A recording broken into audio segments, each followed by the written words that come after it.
গল্প উঠানে আজকের গল্পে শুনবেন রবি ঠাকুরের লেখা ডিটেকটিভ। আমি পুলিশের ডিটেকটিভ কর্মচারী। আমার জীবনে দুইটি মাত্র লক্ষ্য ছিল, আমার স্ত্রী, আমার ব্যবসা। আগে একান্নবর্তী পরিবারের মধ্যে ছিলাম। সেখানে আমার স্ত্রীর সমাদরের অভাব হওয়াতে আমি দাদার সঙ্গে ঝগড়া করে বেরিয়ে আসি। দাদাই উপার্জন করে আমাকে পালন করেছিলেন। অতএব সহসা সস্ত্রীক তার আশ্রয় ত্যাগ করে আসা দুঃসাহসের মতো কাজ ছিল। কিন্তু কখনো নিজের উপর আমার বিশ্বাসের ত্রুটি ছিল না। আমি জানতাম, সুন্দরী স্ত্রীকে যেমন বশ করেছি, বিমুখ অদিষ্ট লক্ষ্মীকেও তেমনি বশ করতে পারবো। মহিমচন্দ্র এ সংসারের পেছনে পড়ে থাকবে না। পুলিশ বিভাগে সামান্য পদে ঢুকে পড়লাম। শেষে ডিটেকটিভ পদে উত্তীর্ণ হতে খুব বেশি দেরি হলো না। উজ্জ্বল শিখা থেকে যেমন কাজল বেরিয়ে আসে, তেমনি আমার স্ত্রীর প্রেম থেকে ঈর্ষা এবং সন্দেহের কালিমা বেরোতো। তাতে আমার কিছু কাজের ব্যাঘাত ঘটত। কারণ পুলিশের কাজে স্থানকাল বিচার করলে চলে না, বরঞ্চ স্থানের চেয়ে অবস্থান এবং কালের চেয়ে অকালেরটাই চর্চা বেশি করে করতে হয়। তাতে করে আমার স্ত্রী স্বাভাবিক সিদ্ধ সন্দেহ আর যেন দুর্নিবার হয়ে উঠত। সে আমাকে ভয় দেখাবার জন্য বলতো, তুমি এমন যখন তখন যেখানে সেখানে যাপন করো, কালে ভদ্রে তোমার সাথে দেখা হয়, কি ব্যাপার, আমার জন্য তোমার চিন্তা হয় না? তখন আমি তাকে বলতাম, আরে সন্দেহ করা আমাদের ব্যবসা, কারণ সেই ঘরের মধ্যে সেটাকে আনি না। সন্দেহ করা আমার ব্যবসা নয়, ওটা আমার স্বভাব। আর আমাকে তুমি লেশমাত্র সন্দেহের কারণ দিলে আমি কিন্তু সব করতে পারি। ডিটেকটিভ লাইনে আমি সকলের সেরা হব, একটা নাম রাখবো, এ প্রতিক্রিয়া আমার দৃঢ় ছিল। এ ব্যাপারে যত বিবরণ এবং গল্প আছে তার কোনোটাই পড়তে বাকি রাখিনি। কিন্তু পড়ে কেবল মনের অসন্তোষ এবং অধীরতাই বাড়তে লাগলো। কারণ আমাদের দেশের অপরাধীগুলো সব ভীরু এবং নির্বোধ। অপরাধগুলো তেমনি নির্জীব এবং সরল, তার মধ্যে দুরূহতা দুর্গমতা কিছুই নেই। জালিয়াত যে জাল বিস্তার করে, তাতে কিছুদিনের মধ্যে নিজেই আপাদমস্তক জড়িয়ে পড়ে। আবার ভুয়ো থেকে বেরোনোর কূটকৌশল সে কিছুই জানে না। এমন নির্জীব দেশে ডিটেকটিভের কাছে সুখও নেই।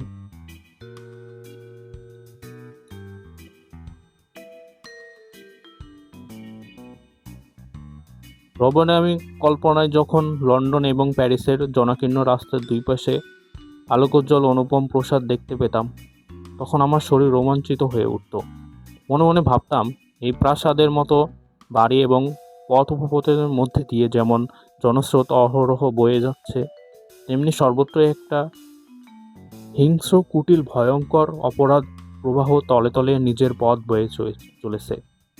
তাহারই সামনে ইউরোপীয় সামাজিকতার হাস্যকৌতুক শিষ্টাচার এমন ভীষণ রমণীয়তা লাভ করেছে।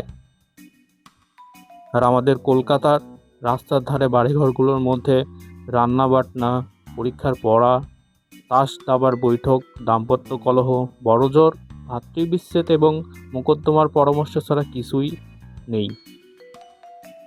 আমি অনেক সময় রাস্তায় বেরিয়ে পথিকদের মুখে এবং চলনের ভাব পর্যবেক্ষণ করতাম। ভাবে ভঙ্গিতে যাদেরকে একটু সন্দেহজনক মনে হতো, আমি তাকে সময় গোপনে তাদের পিছু নিয়েছি। তাদের নাম ধাম ইতিহাস অনুসন্ধান করে জেনেছি তারা নিষ্কলঙ্ক ভালো মানুষ। এমনকি তাদের আত্মীয় বন্ধুবান্ধবেরাও তাদের সম্বন্ধে আড়ালে কোনো রকম গুরুতর মিথ্যা অপবাদ প্রচার করে না। এসব লোকেরাই অন্য কোনো দেশে জন্মগ্রহণ করলে বিখ্যাত চোর ডাকাত হয়ে উঠতে পারত। কেবলমাত্র যথেষ্ট জীবনী শক্তি এবং যথেষ্ট পরিমাণ পুরুষের অভাবে আমাদের দেশে এরা কেবল পণ্ডিতি করে বৃদ্ধ বয়সে পেনশন নিয়ে মরে যায়। অবশেষে একদিন সন্ধ্যাবেলায় আমাদের বাড়িরই পাশে কিছু দূরে একটা গ্যাস পোস্টের নিচে একটা মানুষকে দেখলাম। কোনো দরকার ছাড়া সে উৎসুকভাবে একই জায়গায় ঘুরে বেড়াচ্ছে। তাকে দেখে আমার সন্দেহ রইল না যে তার একটি গোপন দূরভিসন্ধি রয়েছে। নিজে অন্ধকার থেকে তার চেহারাখানা বেশ ভালো করে দেখে নিলাম। তরুণ বয়স, দেখতে সুসৃষ্টি, দুষ্কর্ম করার এই তো উপযুক্ত চেহারা। নিজের মুখোশটি যাদের সর্বপ্রধান বিরুদ্ধ সাক্ষী, তারা যেন সব রকম অপরাধীর কাজ সযত্নে ত্যাগ করে। সৎ কাজ করে তারা নিষ্ফল হতে পারে, কিন্তু দুষ্কর্ম করে সফলতা লাভ তাদের পক্ষে দুরাশা। আমি অন্ধকার থেকে তাদের সামনে এসেই পিঠে একটা চপঘাত করে বললাম, এই যে, ভালো আছেন তো? সে দারুণ চমকে উঠে একবার ফ্যাকাশে হয়ে উঠল। আমি বললাম, মাফ করবেন, ভুল হয়েছে। হঠাৎ আপনাকে দেখে অন্য লোক ভেবে ফেলছিলাম। মনে বললাম, কিছুই ভুল করিনি ভাইয়া, যা ভেবেছিলাম তাই বটে, কিন্তু এতটা বেশি চমকে ওঠার জন্য অনুপযুক্ত ছিল। এতে আমি কিছুই ক্ষুণ্ণ হলাম। নিজের শরীরের প্রতি তার বেশি দখল থাকা উচিত ছিল, কিন্তু শ্রেষ্ঠতার সম্পূর্ণ আদর্শ অপরাধী শ্রেণীর মধ্যে বিরল। চোরকেও সেরা চোর করে তুলতে প্রকৃতি কৃপণতা করে থাকে। আড়ালে এসে দেখলাম সে ত্রস্তভাবে গ্যাস পোস্ট ছেড়ে চলে গেল। পেছনে পেছনে গিয়ে দেখলাম শুক্রাটি কোলদিঘির মধ্যে ঢুকে পুকুরের ধারে ঘাসের উপর চিত হয়ে শুয়ে পড়ল। আমি ভাবলাম, ভাবনা চিন্তার একটা জায়গা বটে, গ্যাস পোস্টের তলা ভালো। লোকে যদি কিছু সন্দেহ করে, তা বড়জোর এই ভাবতে পারে যে শুক্রাটি অন্ধকার আকাশে প্রেয়সীর মুখ এঁকে কৃষ্ণপক্ষ রাত্রির অভাব পূরণ করছে।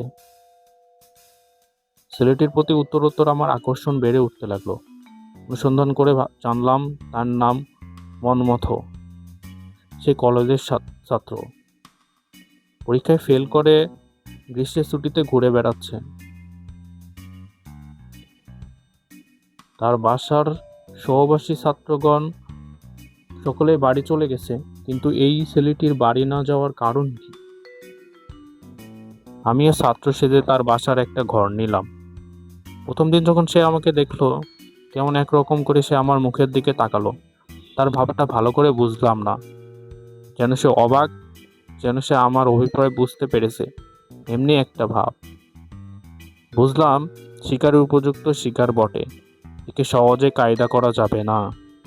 অথচ যখন তার সাথে বন্ধুত্ব করতে চেষ্টা করলাম, তখন সে ধরা দিতেও একটু দ্বিধা করলো না।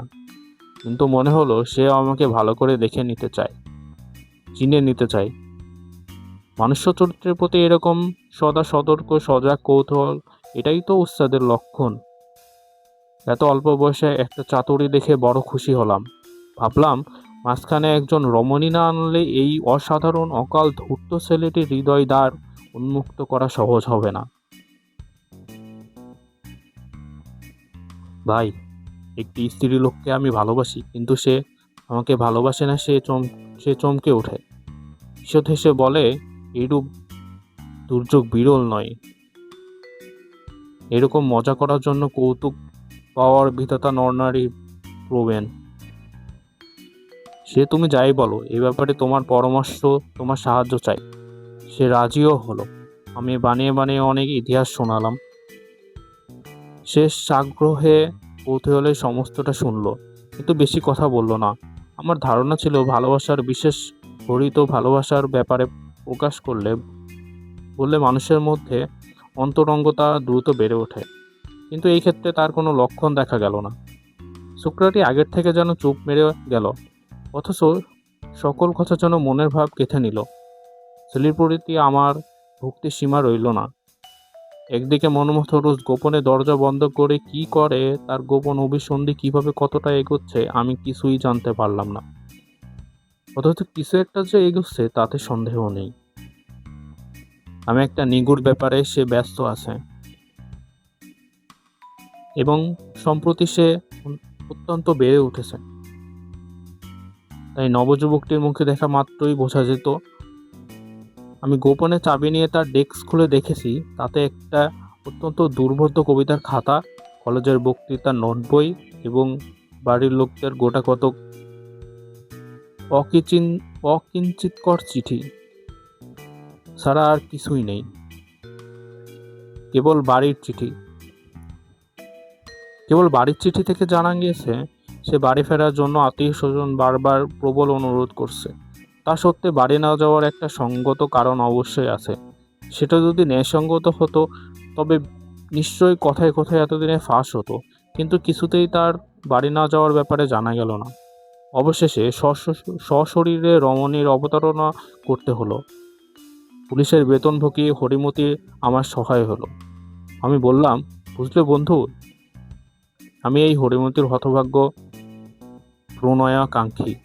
একে উপলক্ষ করে আমি কিছুদিন গোলদিঘির ধারে বনমথের পার্শ্বচর হয়ে আবার গগনে কেন সুধাংশু উদয়ের কবিতাটি আবার আবৃত্তি করিলাম, এবং হরিমতিও কিছুটা সত্যি করে আবার বেশ কিছুটা অভিনয় করে জানালো সে মন্মথকে তার মন সমর্পণ করে বসে আছে।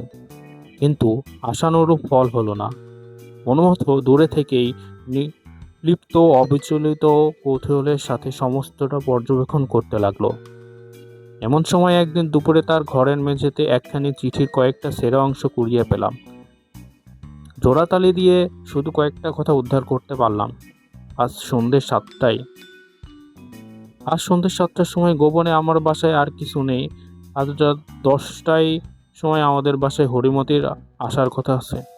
ইতিমধ্যে সন্ধ্যে 7টার সময় ব্যাপারখানা কি? অনেক খুঁজেও আর কিছু বের করতে পারলাম না। আমার মন অন্তত পুলকিত হয়ে উঠল। ছেলেটি যেমন সাহস তেমনি তীক্ষ্ণ বুদ্ধি। যদি কোনো গোপন অপরাধের কাজ করতে হয় তবে ঘরে যেদিন কোনো একটা বিশেষ হাঙ্গামা সেদিনই সুযোগ বুঝে নিয়ে নিজের কাজটি সেরে ফেলতে চাই। হঠাৎ আমার সন্দেহ হলো যে আমার সাথে এই নতুন বন্ধুত্ব এবং হরিমতির সাথে এই প্রেম অভিনয় একেও মন মতো নিজের কার্যসিদ্ধির উপায় করে নিয়েছে।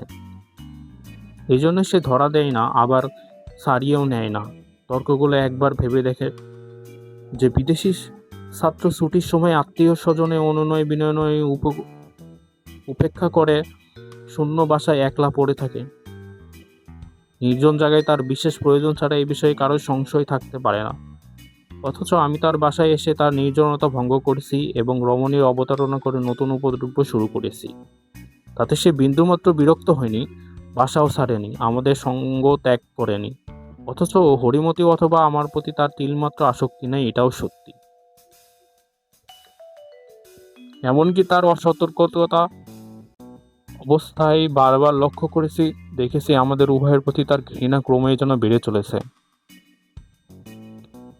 এর একমাত্র তাৎপর্য এই যে স্বজনতার সাফাইটুকু রক্ষা করে নির্জনতার সুবিধাটুকু ভোগ করতে হলে আমার মতো নবপরিচিত লোককে কাছে রাখা সবচেয়ে সুবিধের। এর আগে মনমতো আচরণ যেই রকম নিরর্থক এবং সন্দেহজনক ছিল, আমাদের বাসায় তারপর সম্পূর্ণ চলে গিয়েছে। কিন্তু এতটা দূরের কথা এক মুহূর্তের মধ্যে বিচার করে দেখতে পারে এত বড় মতলবী লোক যে আমার বাংলাদেশে জন্মগ্রহণ করতে পারে, তা চিন্তা করে আমার হৃদয় উৎসাহ পরিপূর্ণ হয়ে উঠল। মনমথ কিছুদিন যদি মনে না করতো তবে আমি বোধহয় তাকে এক্ষুনি দুই হাতে বুকে চেপে ধরতাম। সেদিন মনমথর সঙ্গে দেখা হতেই তাকে বললাম, আজ তোমাকে সন্ধ্যে 7টার সময় হোটেলে খাওয়াবো ঠিক করেছি।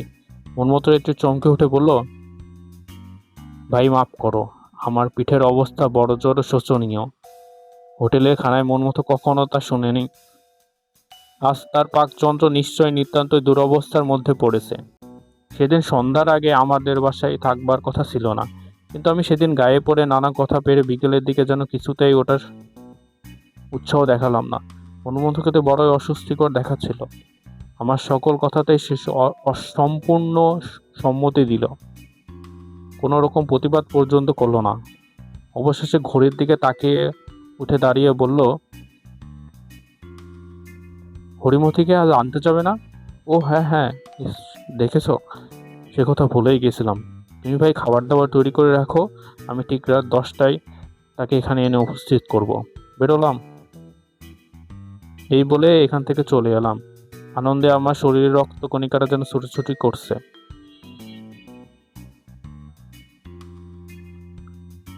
সন্ধ্যে 7টায় বাজারের জন্য মনমথের মধ্যে যে উৎসাহ দেখলাম, আমার মধ্যে সেই উৎসাহ কম কিছু ছিল না। আমি আমাদের বাসা থেকে একটু আড়াল থেকে হুড়মুড় ঘুরে দেখলে লাগলাম রাজপথে এক এক করে গ্যাসবাতি জ্বলে উঠতেই দেখলাম একটি পালকি আমাদের বাসার মধ্যে এসে প্রবেশ করলো। এই আচ্ছন্ন পালকিটির মধ্যে একটি মূর্তিমতী ট্র্যাজেডি কলেজের ছাত্রনিবাসের মধ্যে গুটিকত করে